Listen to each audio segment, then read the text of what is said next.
중앙은행 금융정책이 어떻게 경기 살리나? 은행 등 금융회사는 기업과 가게를 상대로 예금이나 대출 같은 자금 거래를 한다. 금융회사가 자금 거래 때 매기는 금리는 자금 시장에서 통용되는 금리라는 뜻에서 시장금리라고 부른다. 시중금리, 실세금리, 시장실세금리, 시중실세금리라고도 부른다. 중앙은행은 시중금리 수준을 조정해서 경기 방향에 영향을 미치는 경기 대응책을 즐겨 쓴다. 중앙은행이 시중금리 수준을 어떻게 조정할까? 시중금리 수준 조정은 어떻게 경기 대응책이 될까? 중앙은행이 시중금리 수준을 조정하는 경로부터 살펴보자. 나라마다 조금씩 다르지만 은행에는 대개 두 가지가 있다. 곧 보통은행과 중앙은행이다. 보통은행은 주로 기업과 가게를 상대로 예금과 대출 같은 자금 거래를 한다. 일반 국민이 흔히 은행으로 알고 이용하는 곳이다. 공식 명칭은 예금 거래를 한다 해서 예금은행인데 상업 목적으로 운영하므로 상업은행이라고도 부른다. 중앙은행은 국가 공식 화폐를 발행하고 관리하며 예금은행, 이하은행을 상대로 예금과 대출 등 자금 거래를 한다. 은행과 달리 가게나 기업을 상대로는 거래하지 않는다. 우리나라에서는 한국은행이 중앙은행이다. 중앙은행도 은행과 거래하며 예금이자를 내주고 대출이자나 수수료를 받곤 한다. 그렇다고 영리 목적으로 거래하는 것은 아니다. 금융안정과 활성화라는 정책 의도를 갖고 거래함으로써 시중금리 수준이 국민경제 실정에 맞게 움직이고 통화나 자금이 원활히 흐르게 하려는 것이다. 중앙은행이 금융안정과 활성화를 목적으로 전개하는 통화나 금융 관련 정책을 통화정책 또는 금융정책이라 한다. 중앙은행은 금융정책 차원에서 은행과 거래함으로써 시중금리 수준과 통화량이 특정 시점의 특정 수준에서 움직일 수 있게 조정한다. 어떻게 그럴까? 은행이 영리업체라는 점을 이용한다. 은행은 사업 운영이나 대출 거래를 위해 늘 거액 자금이 필요하다. 자금 마련은 고객 예금이나 차입 등 여러 경로로 가능하지만 예금 이자나 대출 이자 같은 비용을 치러야 하는 점이 부담이 된다. 그런데 중앙은행과 거래를 하면 어떤 경로보다 싼 이자로 거액을 빌릴 수 있다. 자금 조달 코스트를 고려할 때 중앙은행을 거래 상대로 증시할 수밖에 없는 셈이다. 중앙은행은 이 점을 이용해 은행의 영향력을 발휘한다. 중앙은행이 시중금리 수준을 올리려고 한다고 해보자. 그럼 은행을 상대로 한 자금 거래에서 대출금리 수준을 올린다. 중앙은행 대출금리가 오르면 은행도 일반 가게나 기업을 상대로 하는 대출거래 금리를 올려야만 한다. 조달금리, 자금을 마련할 때 부담되는 금리는 수준이 오르는데 운용금리, 자금을 굴려서 이익을 얻기 위해 매기는 금리, 수준을 그대로 두면 영업이익이 줄어들기 때문이다. 실제로 은행이 대출금리를 올리면 대출 수요가 줄어들고 은행과 가게, 기업 간 대출 거래를 통해 시중으로 흘러들어가는 통화량이 줄어든다. 자금 시장에서는 자금 수요에 비해 공급이 줄어드는 효과가 생기므로 돈값이 오르고 결국 시중금리도 오른다. 거꾸로 중앙은행이 시중금리 수준을 내리려 한다고 해보자. 그럼 은행 상대 대출금리를 내린다. 중앙은행 대출금리가 내리면 은행도 일반 가게나 기업을 상대로 하는 대출금리를 내릴 여유가 생긴다. 대출금리가 낮아지면 대출 수요가 늘어나므로 은행은 영업이익을 키울 수 있다. 실제로 은행이 대출금리를 내리면 은행을 통해 시중으로 흘러들어가는 통화량이 늘어난다. 자금 시장에서는 자금 공급이 수요에 비해 많아지는 효과가 생기므로 돈값이 떨어지고 결국 시중금리 전반이 내린다. 다만 은행이 중앙은행 상대 자금 거래를 중시한다 해서 중앙은행이 금리를 조정할 때마다 제꺽제꺽 금리를 따라 조정하는 것은 아니다. 왜 그럴까?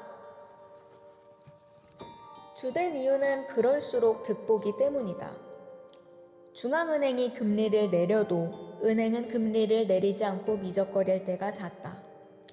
조달금리가 내릴 때 운용금리를 그대로 두면 조달금리와 운용금리 간 차이가 벌어져서 이자를 더 벌 수 있기 때문이다. 같은 이치로 중앙은행이 금리를 올릴 태세면 은행이 먼저 대출금리를 올리기도 한다. 조달금리는 아직 그대로인 상태에서 운용금리를 높여 두 금리 간 차이를 벌림으로써 이자를 더 벌려는 의도다. 은행이 자주 이러기 때문에 중앙은행이 정책금리 수준을 조정하려 할 때면 시중금리가 먼저 오르고 내리는 일이 흔히 발생한다. 그렇다고 은행이 중앙은행을 대놓고 무시할 수 있는 처지는 아니다. 중앙은행이 협조하지 않으면 길게 볼 때 중앙은행과의 거래에서 불이익을 당할 수 있기 때문이다. 은행은 평소 더 많은 예금과 대출을 확보하기 위해 다른 은행이나 금융회사와 금리 경쟁을 벌인다. 가령 경쟁사가 중앙은행 정책을 따라 대출금리를 내리고 대출을 더 많이 확보한다면 내키지 않더라도 따라가지 않을 수 없다. 요컨대 중앙은행이 금리를 조정하면 은행도 따르는 게 정상이다. 중앙은행은 은행 상대 금리 조정이 시중금리와 통화량 조정을 유발하는 메커니즘을 활용해서 시중금리를 조절하는 금융정책을 즐겨 쓴다. 현대국가에서는 정부와 중앙은행이 미리 협의하고 금융정책을 경기 대응책으로 쓸 때도 많다. 어떻게 그러는지 먼저 경기가 나쁠 때를 가정해 살펴보자. 경기가 나쁠 때는 기업이 투자 의욕을 내지 않는다. 은행이 돈을 빌려준다 해도 빌리지 않는다. 빌린 돈으로 사업에 투자하면 적어도 실세 금리 수준 이상의 수익을 내야 하는데 수익 전망이 어둡기 때문이다. 이런 상황에서 중앙은행이 은행 상대 대출 금리를 낮춘다 하자. 그럼 은행이 중앙은행에서 전보다 싸게 돈을 빌릴 수 있으므로 대출 여력이 커지고 대출 금리를 낮출 수 있다. 대출 금리를 내리면 기업이 은행 융자금으로 투자한 다음 비용을 제하고도 수익을 낼 확률이 높아진다. 그럼 은행 돈을 빌려 투자에 나서는 기업이 늘어난다. 은행 대출을 내서 집이나 차를 사는 식으로 투자와 소비를 늘리는 가게도 많아진다. 기업과 가게가 은행 융자를 늘리면 은행을 통해 시장에 풀려나가는 자금량, 곧 시중 통화량이 늘어난다. 금리가 내리고 통화량이 늘면서 기업과 가계 부문에서 투자와 소비가 늘면 침체한 경기를 회복하는 데 도움이 된다. 이처럼 경기가 나쁠 때 중앙은행이 은행 상대 금리를 낮추면 은행을 경우한 시중금리 하락이 투자와 소비를 자극해 경기를 자극하는 효과를 낼 수 있다. 같은 의치로 경기가 과열됐을 때는 중앙은행이 은행 상대 대출금리를 높여 경기를 진정시킬 수 있다. 중앙은행이 은행 상대 대출금리를 올리면 은행도 따라서 고객 상대 대출금리를 올린다. 그럼 기업과 가게가 전보다 대출을 얻기 어려워지므로 시중 통화량이 줄고 투자와 소비가 진정된다. 중앙은행이 은행 상대 금리를 조정하는 정책을 금리 정책이라 한다. 금리 정책은 중앙은행이 금융정책 차원에서 활용하는 여러 가지 정책 수단 중 하나다.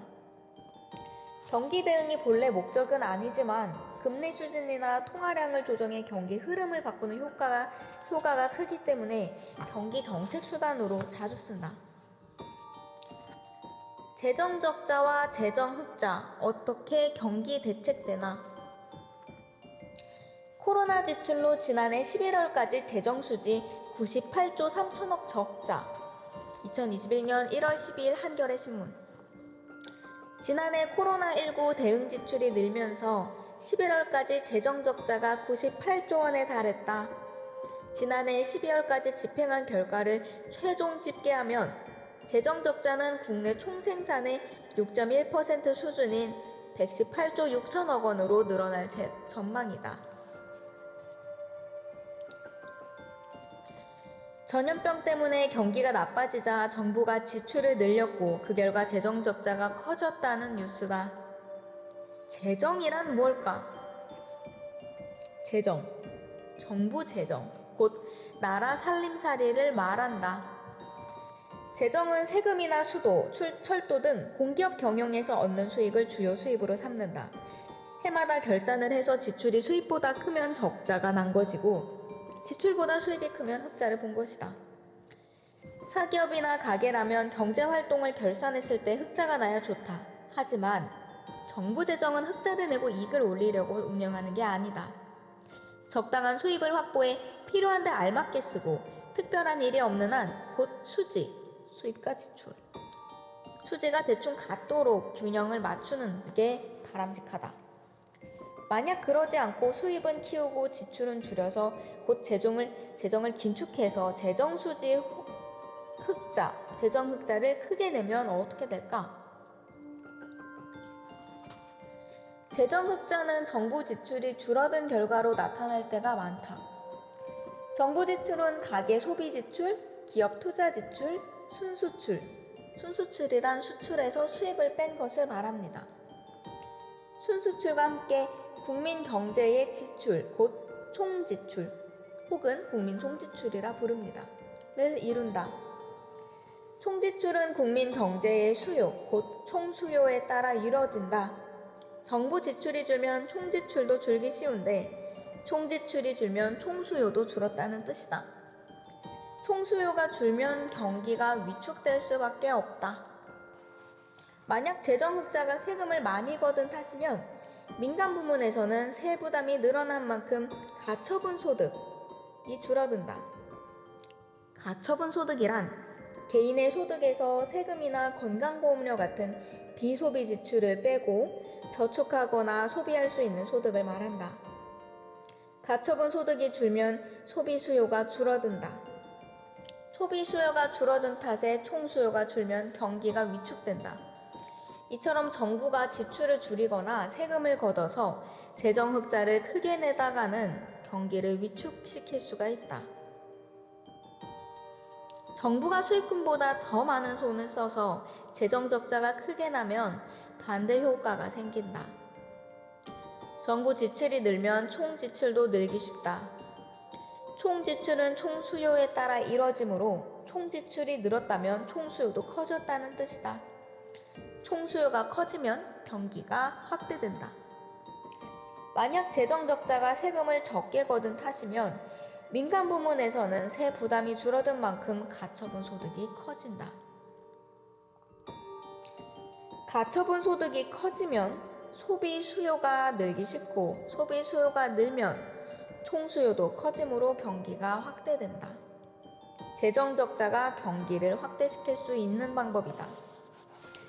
보기 기사에 따르면 코로나 사태에 의한 경기 침체에 대응하기 위해 정부가 지출을 늘린 결과 재정 적자가 커졌다. 정부 뜻대로 된다면 재정 적자 확대가 국내 수요, 즉 내수를 키워서 경기 하강세를 완화하는 데 기여할 수 있을 것이다.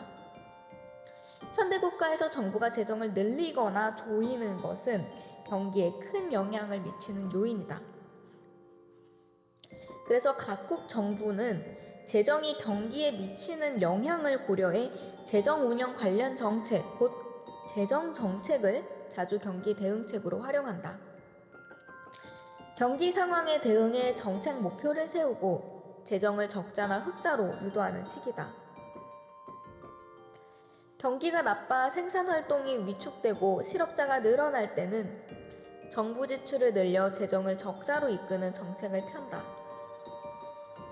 도로, 항만, 건물, 주택을 건설하는 공공투자 사업의 정부 지출을 늘리거나 지출 시기를 앞당기고 세금 징수액은 줄인다. 이런 정책을 재정 완화 정책이라 한다. 같은 의미로 적자 재정 정책, 확대 재정정책, 팽창 재정정책, 적극적 재정정책이라는 용어를 쓰기도 한다. 정부 지출을 많이 풀면 재정은 적자가 날 수 있지만 가계소비와 기업 투자가 촉진되므로 침체한 경기를 회복세로 돌리는 효과도 기대할 수 있다. 다만 재정 적자로 경기 부양 효과를 기대할 수 있는 경우는 경기가 침체했을 때다. 경기가 이미 충분히 확대된 상태라면 재정 적자가 커질 경우 경기가 과열되는 부작용이 생길 수 있다. 경기가 과열됐을 때는 정부가 지출을 줄여 재정을 흑자로 이끄는 정책을 편다.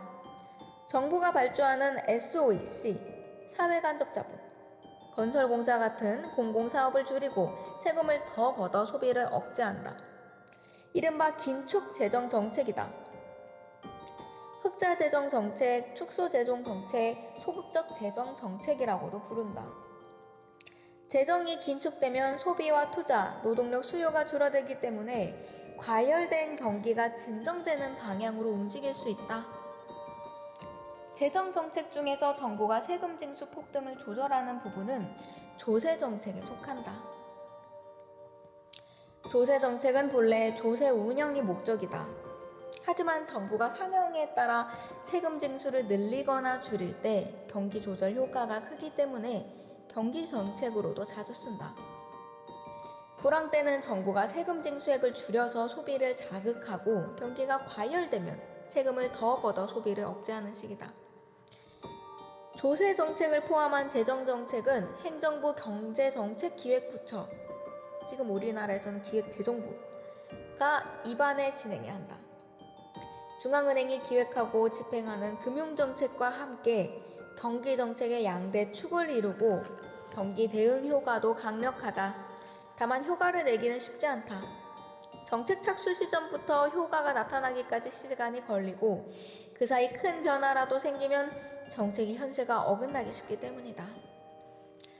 재정 운영을 경기 정책으로 활용할 때는 정부가 미래 경기 흐름을 가능한 정확히 예측하고 타이밍을 잘 맞춰 집행해야 한다.